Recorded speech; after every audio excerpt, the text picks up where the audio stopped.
اکبر رضی اللہ تعالیٰ عنہ کے بارے میں تھوڑا سا بتانا۔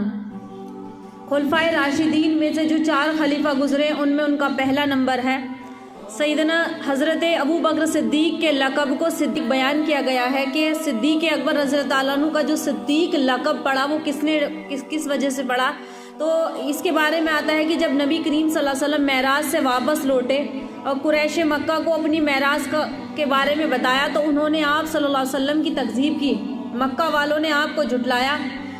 حضرت سیدنا صدیق اکبر کو واقعہ معراج کے بارے میں پتہ چلا تو آپ رضی اللہ تعالیٰ عنہ نے فرمایا نبی کریم صلی اللہ علیہ وسلم کے معراج پر جانے کی تصدیق میں کرتا ہوں۔ یہ سب سارے مکہ والوں نے جھٹلایا، معراج کی تکذیب سارے مکہ والوں نے کی، لیکن اس وقت جو گواہ بنے تھے اللہ کے نبی کے ساتھی اور اللہ کے نبی کی باتوں کو تسلیم کرنے والے، آپ کی باتوں پر گواہ بننے والے وہ کون تھے؟ حضرت ابو بکر صدیق تھے۔ صلی اللہ علیہ وسلم نے آپ کا لقب صدیق رکھا، تو ابو بکر نام ہے لیکن آپ کا لقب کیا پڑا؟ صدیق۔ آپ معراج شریف میں نبی کریم صلی اللہ علیہ وسلم کو آسمانوں کی سیر کرائی گئی تو نبی پاک صلی اللہ علیہ وسلم نے جبریل امین سے فرمایا کہ میری اس سیر کی تسلیم کون کرے گا؟ میں آسمانوں پر گیا، میں نے جنت دیکھی، میں نے دوزخ دیکھی، میری اس بات کو جب میں زمین پر آؤں گا لوگوں کو بتاؤں گا تو کون مانے گا؟ میری بات کون مانے گا؟ کون تسلیم کرے گا؟ کوئی بھی نہیں مانے گا۔ تو جبریل امین آپ نے عرض کیا کہ اللہ کے نبی آپ کی تصدیق ابو بکر صدیق کریں گے کیونکہ وہ صدیق ہیں، تو صدیق لقب جبھی سے آپ کو پڑا۔ امام نووی رحمۃ اللہ علیہ نے حضرت سیدنا علی مرتضیٰ سے روایت کیا ہے کہ بیان کرتے ہیں کہ حضرت سیدنا صدیق اکبر کا لقب صدیق اس وجہ سے ہے کہ آپ ہمیشہ سچ بولتے تھے، آپ ہمیشہ سچ بولتے تھے، اور آپ رضی اللہ تعالیٰ عنہ نبی کریم صلی اللہ علیہ وسلم کی نبوت کی تصدیق میں جلدی کی اور آپ نے کبھی بھی کوئی لغزش نہیں کی۔ حضرت عمرو بن عاص رضی اللہ تعالیٰ عنہ سے مروی ہے، فرماتے ہیں کہ ایک روز قریش کے کچھ لوگ خانہ کعبہ میں جمع ہوئے، ایک روز قریش کے کچھ لوگ خانہ کعبہ میں جمع ہوئے تو میں بھی ان کے ہمراہ تھا۔ حضرت عمرو بن عاص صحابی ہیں، یہ بتاتے ہیں کہ میں بھی وہاں پر جمع ہوا، ان کی باتیں میں سن رہا تھا۔ وہ ایک دوسرے سے کہنے لگے کہ ہم نے کسی شخص کو اس حد تک جاتے ہوئے نہیں دیکھا جیسے کہ ہم نے اس حد تک کسی شخص کو جاتے ہوئے نہیں دیکھا جس حد تک محمد چلے گئے ہیں صلی اللہ علیہ وسلم۔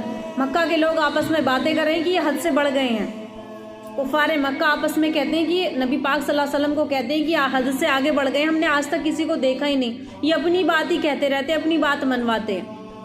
تو کسی شخص کو ہم نے کبھی کسی قوم پر اتنی آفت نازل نہیں ہوئی کہ جو انہوں نے کر دی ہے ہم پر، انہوں نے ہمیں بکھیر دیا ہے، آپس میں ہم لوگ ایک دوسرے سے بغض کرنے لگے ہیں، ہمارے آباجات کو کے مذہب کو وہ کمی نکالتے ہیں، ہمارے باپ داداؤں کو جو مذہب ہے اس میں وہ کمی نکالتے ہیں، یعنی کہ اللہ کے نبی ایک توحید کی دعوت دیتے ہیں کہ اللہ کی طرف آ جاؤ، اشہدو اللہ الہ الا اللہ واشہدو ان محمدن عبدہ ورسولہ، کہ کہو اللہ ایک ہے، اس کے علاوہ کوئی معبود نہیں ہے اور میں اللہ کا رسول ہوں، میری بات سنو، اللہ کی طرف آ جاؤ۔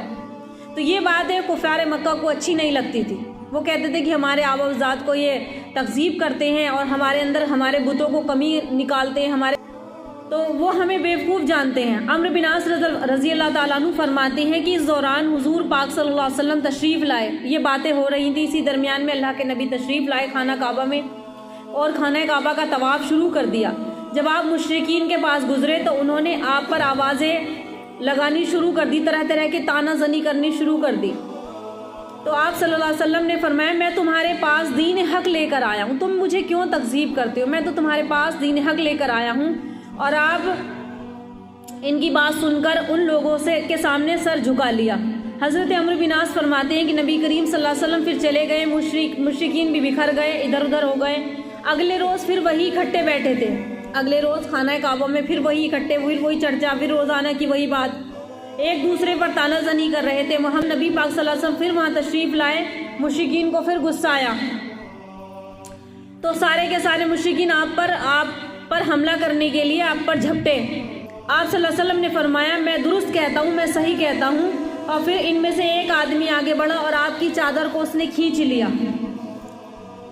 جب آپ اپنی بات کی تصدیق کرتے رہے وہ لوگ نہیں مانے تو ان میں سے ایک آدمی بڑھا اور آپ کی چادر کو کھینچ لیا، چادر کو پکڑ لیا۔ عمرو بن عاص رضی اللہ فرماتے ہیں کہ اسی دوران صدیق اکبر رضی اللہ عنہ آگے بڑھے اور حضور پاک صلی اللہ علیہ وسلم کو ان مشرکین کے درمیان سے آگے آ کر کہنے لگے، ان کے درمیان میں کہ تم ایک شخص کو صرف اس وجہ سے پریشانی دیتے ہو کہ وہ کہتا ہے کہ میرا رب اللہ ہے اور وہ ایک ہے۔ مشرکین نے آپ رضی اللہ عنہ کو ماننا شروع کر دیا، یہاں تک کہ آپ کا سر پھٹ گیا اور داڑھی مبارک خون سے تر ہو گئی۔ یہ وہ صدیق اکبر ہے کہ آپ کی بات پر لبیک کہنے والے سب سے پہلے مردوں میں ایمان لانے والے کون ہیں؟ حضرت ابو بکر صدیق۔ اللہ تعالیٰ کا اگر سلام زمین پر اللہ کے نبی کے بعد کسی کو آیا تو وہ کون ہے؟ حضرت ابو بکر صدیق۔ اور تمام فضائل حضرت ابو بکر صدیق رضی اللہ تعالیٰ عنہ کی، یعنی کہ ہر مشکل میں، ہر پریشانی میں اللہ کے نبی کے قدم مبارک کے ساتھ کھڑے رہے اور آپ کی مدد کرتے رہے، اپنی جان اپنا مال سب قربان کر دیا۔ حضرت ابو بکر صدیق رضی اللہ عنہ بے شمار غلاموں کو بھاری رقم دے کر آپ نے آزاد کرایا۔ آپ رضی اللہ تعالیٰ عنہ نے اس مشکل وقت میں اپنے مسلمان بھائیوں کی مالی مدد کی۔ حضرت سیدنا صدیق اکبر رضی اللہ تعالیٰ عنہ نے ابتداء اسلام میں 7 ایسے غلاموں کو آزاد کرایا تھا اپنی رقم دے کر، پیسے دے کر، جنہوں نے اسلام قبول کرنے کی وجہ جو تشدد کا نشانہ بنے تھے، یعنی کہ اس وقت اسلام لانا، قبول کرنا بہت بڑا اپنے اوپر اپنے آپ کی جان کو مشکلوں میں ڈالنا تھا۔ کفار مکہ جو کوئی اسلام قبول کرتا تھا سخت اذیتیں دیتے تھے، پریشانی دیتے تھے، اور اس وقت انسان ایسے بکتے تھے جیسے کہ آج کے وقت میں ہم جانور خریدتے اور بیچتے ہیں۔ تو غلام ہوتے تھے، غلاموں کو بیچا جاتا تھا اور وہ غلام اپنے مالک کی اتباع کرتا تھا، وہ اسے مارے، اسے کھانا دے یا نہ دے، اسے پیٹے، کچھ بھی کرے، وہ اسی کے تابع رہتا تھا اپنے مالک کے۔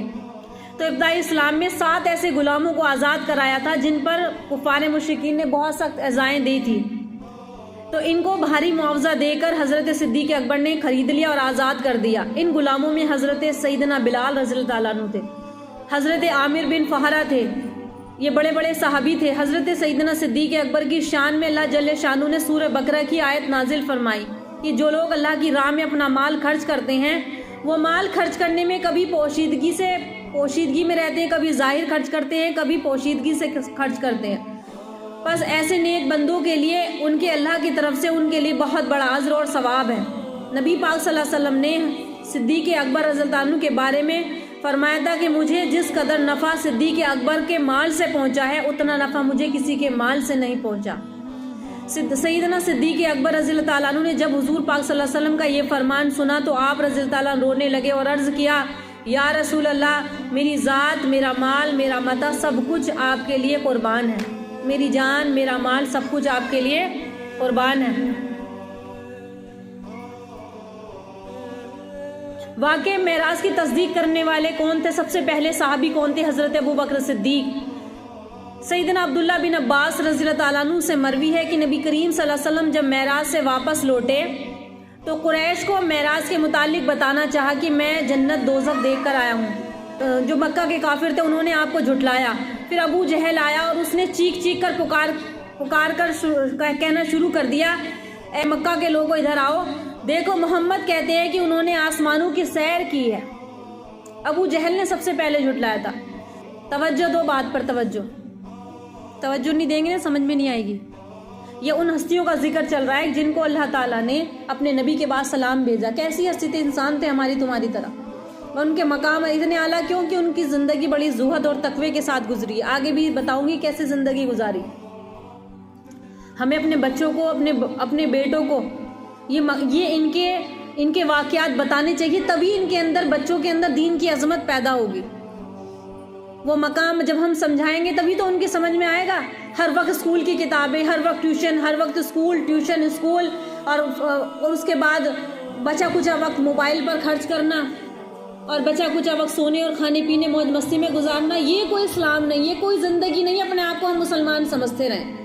آج مسلمان کہنا لوگوں کو اپنے اوپر کیا لگ رہا ہے؟ بوجھ لگ رہا ہے۔ اسلام پر چلنا بوجھ لگ رہا ہے۔ سن لو کان کھول کر، جس نے اسلام کو جھٹلایا وہ پہلے لوگ تھے، ان لوگوں کی لعنت، اللہ کی لعنت، فرشتوں کی لعنت، جنہوں نے اسلام کو، نبی پاک کو جھٹلایا۔ اللہ کے نبی کی باتوں کو نہ ماننا کیا ہے؟ جھٹلانا ہے۔ اگر ہم اسلام کی طرف نہیں چل رہے تو ہم اپنے اوپر ظلم کر رہے ہیں۔ اگر دین کو چھوٹا سمجھتے ہیں تو اپنے اوپر ظلم کر رہے ہیں۔ دین والوں کو اگر چھوٹا سمجھتے ہیں اپنے آپ پر ظلم کر رہے ہیں۔ دنیا والوں کو اونچا سمجھتے ہیں تو اپنے آپ پر ظلم کر رہے ہیں۔ اللہ اور اس کے رسول کے فرمان کو ہلکا سمجھ رہے ہیں تو اپنے آپ پر، اپنی نفس پر ظلم کر رہے ہیں۔ کسی اور پر ظلم نہیں کر رہے، خود اپنے آپ پر۔ اسلام کو چھوڑنا، اسلام سے دوری اختیار کرنا، اللہ کے دین سے دوری اختیار کرنا کون ہے؟ یہ ظالم ہے، ظالم۔ یہ اپنے اوپر ہی ظلم کریں گے، ایک دن آئے گا خون کے آنسو روئیں گے۔ ہو سکتا ہے اللہ دنیا میں ہی نہ دکھا دے، اگر کسی کو اللہ دنیا میں نہ دکھائے تو آخرت میں دیکھے گا۔ اسلام پر چلنے والے، اللہ سے محبت کرنے والے، وہ تو اصل کر کے چلے گئے، ہمیں تو نقل کرنی ہے بس۔ اصل تو کرنے والے کر کر چلے گئے، نہ ہمارے پاس اتنا دل ہے، نہ ہی ایسی جان ہے، نہ ہی طاقتیں ہیں، نہ ہی ایسے جذبہ ہے کہ ہم اسلام کے لیے کچھ کر سکیں، اور ہم کر رہے ہیں تو صرف اپنے لیے، اور اپنا پیٹ تو جانور بھی بھرتا ہے، اللہ اس کا پیٹ بھی بھر دیتا ہے۔ تو صدیق اکبر رضی اللہ تعالیٰ عنہ معراج کا واقعہ میں بتا رہی ہوں کہ تصدیق کرنے والے کون ہیں اس واقعے کی، حضرت ابوبکر صدیق ہے۔ نبی پاک صلی اللہ علیہ وسلم جب معراج سے واپس لوٹے تو بتانے لگے کفار مکہ کو کہ اے آؤ لوگوں کہ میں آسمان کی سیر کر کے آیا ہوں۔ سب سے پہلے ابو جہل نے سنا تو بڑا غصہ آیا اور مذاق بنانے لگا، اے لوگوں آؤ، سنو سنو، ادھر آؤ، دیکھو یہ نبی کہتے ہیں، یہ محمد کہتے ہیں صلی اللہ علیہ وآلہ وسلم کہ میں آسمان کی سیر کر کے آؤں، کہیں ایسا ہو سکتا ہے؟ اور کون تھا آپ کا سگا چچا؟ چیخ چیخ کر کہنے لگا کہ لوگوں ادھر آؤ، اور دیکھو یہ کہتے ہیں، محمد کہتے ہیں کہ انہوں نے آسمان کی سیر کی ہے۔ پھر ابو جہل منافقین کے ایک گروہ کے ہمراہ سیدنا صدیق اکبر رضی اللہ تعالیٰ عنہ کے پاس گیا اور ان سے کہنے لگا تمہارا دوست کہتا ہے، صدیق اکبر کے پاس یہ کفار مکہ گئے اور کہنے لگے تمہارا دوست کہتا ہے کہ میں رات وہ بیت المقدس میں گیا ہوں اور اس آسمانوں کی سیر کی ہے میں نے۔ حضرت سیدنا صدیق اکبر رضی اللہ تعالیٰ نے فرمایا، اے ابو جہل، میں اس کی تصدیق کرتا ہوں، آپ نے پہلی بار ہی سنا اور پہلی بار میں ہی مان گئے۔ جو اپنی عقل چلاتے ہیں نا دنیا کے لوگ، جیسے دین کی باتوں کو چھوٹا سمجھتے ہیں اور کہتے ہیں کون سی حدیث میں لکھا ہوا ہے، ہمیں تو معلوم نہیں، اور تمہیں معلوم کرنی ہے تو 15 سال پہلے مدرسے کی زندگی گزارو، وہاں جا کے حدیث پڑھو، تمہیں ہر ایک چیز کا جواب ملے گا۔ تو ایسے لوگ عقل چلانے والے، دنیا کو ترجیح دینے والے، وہ ابوبکر صدیق تو سادگی سے رہتے تھے، ان کے پاس تو اتنی دولت بھی نہیں تھی۔ وہ ابو جہل مکہ کا سردار، مکہ کا اتنا بڑا سردار، اس کی عقل کام نہیں آئی، اس نے اپنی آپ کو، کیونکہ مال اور دولت کا نشہ اور گھمنڈ، تو وہ اللہ کے نبی کی بات کو تسلیم نہ کر سکا۔ یہ مال اور دولت کیا ہوتا ہے، انسان کو اس کے نفس پر ایسا غلبہ ڈالتا ہے کہ وہ اپنے سے چھوٹے لوگوں کی بات تسلیم نہیں کر سکتا، وہ اندر سے اس کا دل یہ کہے گا کہ نہیں نہیں یہ غلط بول رہا ہے، ہم صحیح ہیں، پر ایسا نہیں ہے۔ حضرت ابوبکر صدیق نے کہا کہ میں گواہی دیتا ہوں کہ اللہ کے نبی جو کہہ رہے ہیں سچ کہہ رہے ہیں۔ آپ نے تحقیق نہیں کی، جبکہ آپ نے وہ بات ابھی اللہ کے نبی پاک صلی اللہ علیہ وسلم کے منہ سے بھی نہیں سنی، ابو جہل نے آ کر بتائی، پھر بھی آپ نے کیا کہا، تسلیم کر لی کہ آپ جو کہہ رہے ہیں سچ کہہ رہے ہیں، آپ کی بات سچ ہے کہ ہاں انہوں نے آسمانوں کی سیر کی ہے۔ حضرت سیدنا صدیق اکبر رضی اللہ تعالیٰ عنہ نے نبی پاک صلی اللہ علیہ وسلم کی خدمت میں گئے، نبی پاک صلی اللہ علیہ وسلم نے آپ صلی اللہ علیہ وسلم کو معراج کے متعلق بتایا تو آپ معراج کی آپ نے تصدیق کی۔ حضور پاک صلی اللہ علیہ وسلم نے فرمایا، ابو بکر تم میری ہر بات کی تصدیق کرتے ہو۔ سیدنا صدیق اکبر نے عرض کیا، یا رسول اللہ صلی اللہ علیہ وسلم، وہ اللہ جو جبریل امین کو 1000 مرتبہ زمین پر بھیجنے کی قدرت رکھتا ہے۔ اللہ کے نبی نے کہا، ابو بکر تم میری بات پوری سنتے بھی نہیں، ہر بات کی تصدیق کرتے ہو۔ تو صدیق اکبر نے کہا کہ اللہ کے حبیب، وہ اللہ میرا اللہ کی جو جبریل امین کو 1000 مرتبہ زمین پر بھیجنے کی قدرت رکھتا ہے، وہ آپ کو آسمانوں کی سیر کرا سکتا ہے، وہ آپ کو آسمانوں کی سیر کرانے پر بھی قدرت رکھتا ہے، بس میں اسی کی تصدیق کرتا ہوں، یہ بات آپ کی سچ ہے۔ تو دین پر چلنے والے کیسے ہوتے ہیں کہ اپنے بڑوں کی، جو دین میں بڑے ہیں، ان کی بات تسلیم کرتے ہیں اور اس کے مطابق چلتے ہیں۔ اور بتایا جاتا ہے، حدیثوں میں آتا ہے کہ جب تم دین اپنے سے دنیا میں دیکھو تو اپنے سے، جب اونچا دیکھو تو اپنے سے اونچے یعنی کہ علم والوں کو دیکھو، اور اپنے سے نیچا دیکھو تو دنیا کے اعتبار سے دیکھو۔ اللہ کے راستے میں حضرت ابوبکر صدیق نے اپنا مال کیسے خرچ کیا۔ حضرت اسماء رضی اللہ تعالیٰ فرماتی ہیں، ابوبکر صدیق کی بیٹی تھی بڑی، دوسری بیٹی حضرت عائشہ صدیقہ رضی اللہ تعالیٰ عنہ تھی، ان سے بڑی حضرت اسماء رضی اللہ تعالیٰ عنہ۔ جب حضور اقدس صلی اللہ علیہ وسلم مکہ سے ہجرت کر کے روانہ ہوئے تو حضرت ابوبکر صدیق بھی آپ کے ساتھ روانہ ہوئے۔ تو حضرت ابوبکر صدیق رضی اللہ تعالیٰ عنہ اپنے ساتھ اپنا سارا مال جو 5000 یا 6000 درہم تھا، جتنا تھا سارا کا سارا اٹھا لیا، گھر پہ کچھ بھی نہیں چھوڑا، تو سارا کا سارا مال لے لیا تو حضور کے ساتھ چلے گئے۔ پھر ہمارے دادا یعنی کہ ابو قحافہ حضرت ابوبکر صدیق کے والد آئے اور بچوں سے پوچھنے لگے، تمہارے والد، مجھے اتنا تو پتا ہے، انہیں اتنا تو پتہ چل گیا کہ وہ ہجرت کے لیے چلے گئے، لیکن اپنی پوتی سے کہنے لگے، حضرت اسما رضی اللہ تعالیٰ سے کہنے لگے، بیٹی وہ گھر کے لیے بھی کچھ چھوڑ کے گئے یا نہیں؟ تو بیٹی نے کہا، اس وقت چھوٹی تھی حالانکہ، لیکن عقل اور فہم بہت اللہ نے زیادہ دی تھی، تو ان کو ابو قحافہ کو دکھائی نہیں دیتا تھا صاف۔ انہوں نے کیا کیا، جو مال جہاں پر رکھا جاتا تھا، حضرت اسما رضی اللہ تعالیٰ عنہ نے وہاں پر کنکر اور پتھر رکھ دیے اور اس پر کپڑا ڈال دیا، کیونکہ انہیں تو دکھائی نہیں دے رہا تھا۔ تو کہنے لگے، کیونکہ اس وقت درہم اور دینار سکے چلتے تھے، وہ اس طرح کے کاغذ کے نوٹ نہیں تھے جیسے آج اس زمانے میں چلتے۔ اب انہوں نے کپڑا ڈال دیا تو اسما رضی اللہ تعالیٰ عنہ، حضرت اسما رضی اللہ تعالیٰ اپنے دادا کا ہاتھ اس مال پر رکھ دیا کہ دیکھو ابا ہمارے لیے بھی چھوڑ کے گئے ہیں۔ تو ان کو یقین آ گیا، آنکھوں سے ان کو دکھائی نہیں دے رہا تھا، انہیں یقین آ گیا کہ ہاں ٹھیک ہے، کچھ مال چھوڑا ہے۔ تو وہ کہتی ہیں کہ چنانچہ انہوں نے اپنا ہاتھ اس پر رکھ دیا، اور اس کے بعد تو انہوں نے کہا کہ کوئی بات نہیں، اگر وہ تمہارے لیے اتنا مال چھوڑ کر گئے ہیں تو انہوں نے صحیح کیا، اس طرح سے تمہارا گزارا اسی سے ہو جائے گا۔ اسما کہتی ہیں، حضرت اسما رضی اللہ کہتی ہیں کہ اللہ کی قسم انہوں نے ہمارے لیے کچھ بھی نہیں چھوڑا تھا، لیکن میں نے یہ کام اپنے دادا کی دل کی تسلی کے لیے کیا تھا کہ انہیں برا نہ لگے، تو گھر میں کچھ نہیں چھوڑا، لے کر اللہ کے نبی کے ساتھ روانہ ہو گئے۔